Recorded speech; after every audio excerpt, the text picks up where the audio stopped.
जय श्री राम दोस्तों, जय श्री कृष्ण। हमारे ग्रंथों में, काव्यों में और इतिहास में आपको ऐसे कई दिलचस्प किरदार मिलेंगे जिनके बारे में जानकर हम चौंक जाते हैं। इनके कई सांकेतिक महत्व भी होते हैं। उस समय को हम जानते समझते नहीं है, इसलिए हम आज के दौर के हिसाब से उसमें लॉजिक भी लगाते हैं। आज का विज्ञान जो बहुत बौना है शायद उस समय के विज्ञान के मुकाबले, क्योंकि तब अंतर्मन की यात्रा जो है वो मूल विज्ञान था और ये हमेशा रहेगा। इसको भूल गए हैं चाहे जो भी है, लेकिन आप अपनी लेबोरेटरी खुद हैं, आप खुद एक वैज्ञानिक हैं और ये जो देह मिली है ये अपने आप में प्रयोग धर्मिता के लिए या खुद को समझने के लिए, सृष्टि को समझने के लिए, परमात्मा को समझने के लिए, जितने बड़े बड़े शब्द यहां घुसे हुए हैं वो सब कुछ समझने के लिए ये मिला हुआ है। अब दिलचस्प किरदार, ये खोज किसी की बहुत लंबी चलती है। हनुमान जी अष्ट चिरंजीवी हैं, तो रामायण का जो युद्ध है राम और रावण के बीच का, उसमें कई और ऐसा नहीं है कि हनुमान जी एकमात्र वीर थे, लेकिन हनुमान जी एकमात्र ऐसे भक्त हैं जो भक्ति के चरम पर पहुंचे हैं। शक्ति तो बहुत आम बात है, सुग्रीव बहुत बलशाली थे, तमाम जितने भी लोग उसमें जामवंत से लेकर जितने भी लोग, अंगद, ये इन सब के किस्से तो आप सुनते हैं, सब अतुलित बल राशि के धनी थे। लेकिन हनुमान जी के पास जो भक्ति की राशि थी वो किसी के पास नहीं थी। इसीलिए वो तो जो भक्ति है उसमें कितनी शक्ति है उसका अंदाजा लगाया जा सकता है। अब अगर बल की बात करें तो राम रावण के युद्ध में एक और बहुत अति बलशाली किरदार मिलता है। उनका जिक्र वाल्मीकि रामायण में विस्तार से और बहुत कम जगह पर मिलता है और ज्यादातर भागवत में उनका जिक्र मिलता है और नाम है द्विविद। और आप अगर भागवत सुनी है या आपने हाल में कृष्णा वगैरह भी देखा है, कृष्णा जो सीरियल आता है टेलीविजन का, उसमें भी पौंड्रक के जो साथी हैं द्विविद, वो मैं उन्हीं द्विविद की बात कर रहा हूँ। लेकिन कहानी शुरू होती है श्री रामचंद्र से, यानी त्रेता से शुरू होकर द्वापर तक। इनकी भी बड़ी लंबी आयु रही है। तो द्विविद जो है वो एक ऐसा किरदार है जिनसे बहुत कुछ सीखा समझा जा सकता है। दरअसल द्विविद के जीवन की खासियत ये है कि उनकी भक्ति डावाडोल है, कंफ्यूजन से भरी हुई है। श्री राम के वो भक्त हैं और भक्ति भी इसलिए क्योंकि वहां पर उनकी जय जयकार है और श्री राम की शक्ति से वो परिचित हैं, इसीलिए उनमें विश्वास जताते हैं। कुल मिलाकर आप किसकी शक्ति को सही मानते हैं और किसके पीछे चलते हैं बहुत महत्वपूर्ण है। तो त्रेता में तो द्विविद रामचंद्र जी के पीछे पीछे चलते हैं और द्वापर तक उन्हें जीवित रहने का या उनकी शक्ति लगातार बने रहने का उन्हें वरदान प्राप्त होता है। किसको क्या मिला ये नहीं पता, उनको भी नहीं पता कि हनुमान जी जो हैं वो उनका अपने जीवन में क्या होने वाला है। द्विविद की अपनी यात्रा है। अब ये द्विविद द्वापर तक आते आते पौंड्रक के मित्र हो जाते हैं। पौंड्रक जो अपने आप को वसुदेव या कृष्ण को छलिया कहता है, और पौंड्रक जो है, पौंड्रक की कहानी आप लोगों को कभी और सुनाएंगे, आप में से बहुत से लोग जानते भी होंगे। तो पौंड्रक जो है वो खुद भी सुदर्शन चक्र रखने वाला, मोर पंख लगाने वाला, यानी कृष्ण जैसा ही खुद को बना कर रखा था। कृष्ण बलराम उस वक्त थे, द्वारका में थे।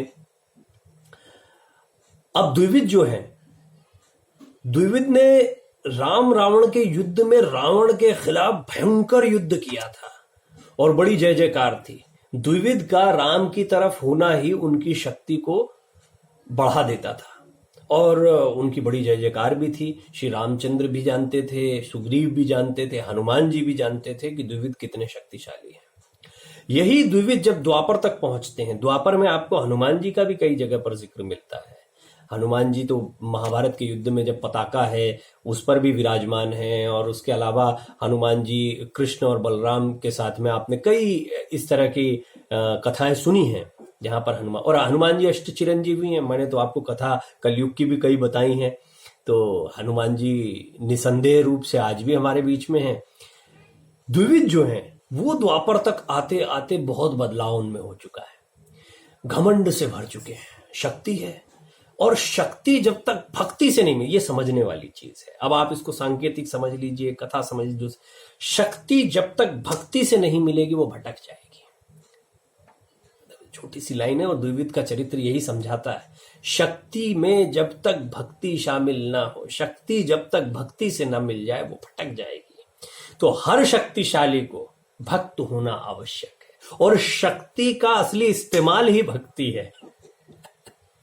फर्क देखिए, एक ही समय से निकले, और शायद द्विविद बल के मामले में हो सकता है हनुमान जी से आगे हो, लेकिन जिसके अंदर भक्ति होती है वो बल की उस राशि को पा जाता है जहां तक सोचना भी मुमकिन नहीं हो पाता किसी अन्य के लिए, उस राशि को। इसीलिए हनुमान जी के चरित्र में, उनकी कथाओं में आपको जो मिलेगा वो सीधे पर्वत उखाड़ देना, छलांग लगा देना, यार बचपन की घटनाओं में सूरज को खा लेना, श्रीलंका को ही तोड़कर अलग कर देना।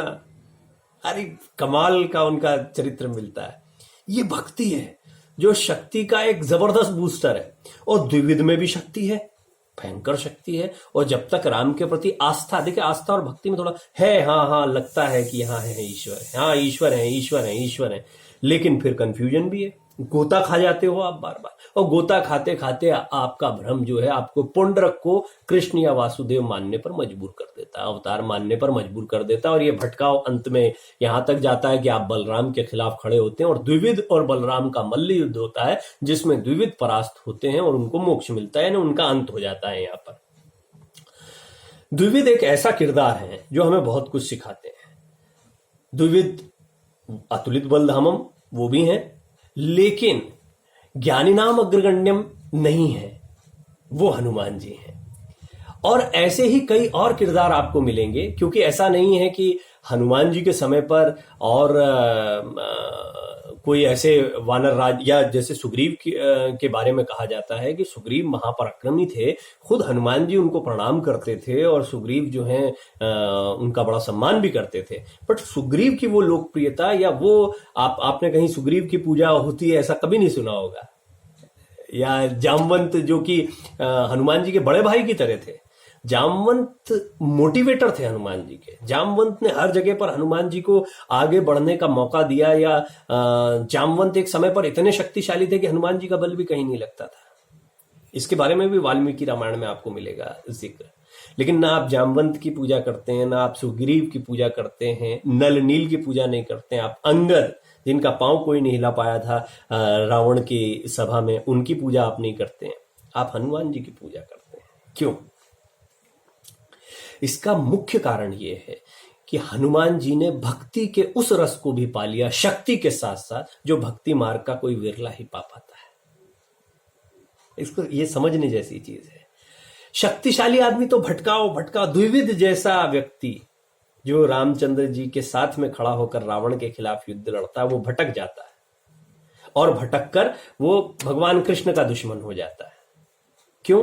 क्योंकि भक्ति नहीं है, हाँ सिर्फ शक्ति ही शक्ति चली। तो जहां सिर्फ शक्ति शक्ति शक्ति शक्ति है, वहां घमंड आएगा ही आएगा। जहां घमंड आएगा वहां भक्ति से भटकाव आएगा ही आएगा। और जहां भक्ति से भटकाव आएगा वहां पर निश्चित तौर पर आप अधूरे रह जाएंगे, अंत हो जाएगा। तो शक्ति का अर्जन करते रहिए, और अगर नहीं भी करना है तो फिर भक्ति मार्ग है। आधुनिक युग में तुलसीदास जी ने भी वही भक्ति की है, और कोई शक्ति नहीं दिखाई किसी के खिलाफ। कहीं कोई गदा नहीं उठाई, कोई मल्ल युद्ध नहीं किया, लेकिन महिमा अपरंपार है।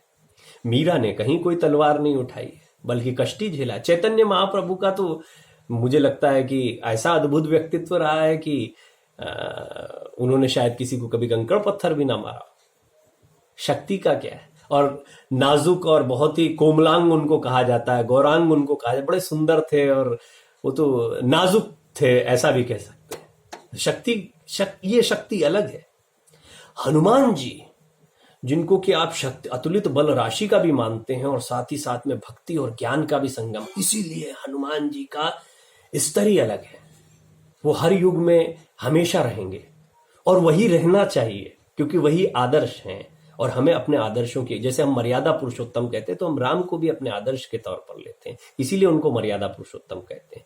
और इसी तरह हनुमान जी भक्ति और शक्ति के मिश्रण के आदर्श हैं। वहीं द्विविद एक ऐसा चरित्र है जो हनुमान जी जैसे ही शक्तिशाली होते हुए ही, वानरों में बहुत उत्तम होते हुए भी हनुमान जी के लेवल पर नहीं जा पाए, उस स्तर पर नहीं जा पाए। और यही वजह है कि वो राम के तो मित्र रहे लेकिन कृष्ण के दुश्मन हो गए, भटकाव आ गया और भटकाव आने की वजह से अंत हो गया। उम्मीद करता हूं ये कथा आपको अच्छी लगी होगी, कुछ इससे आपको सीखने को भी मिलेगा। बहुत बहुत धन्यवाद सुनने के लिए।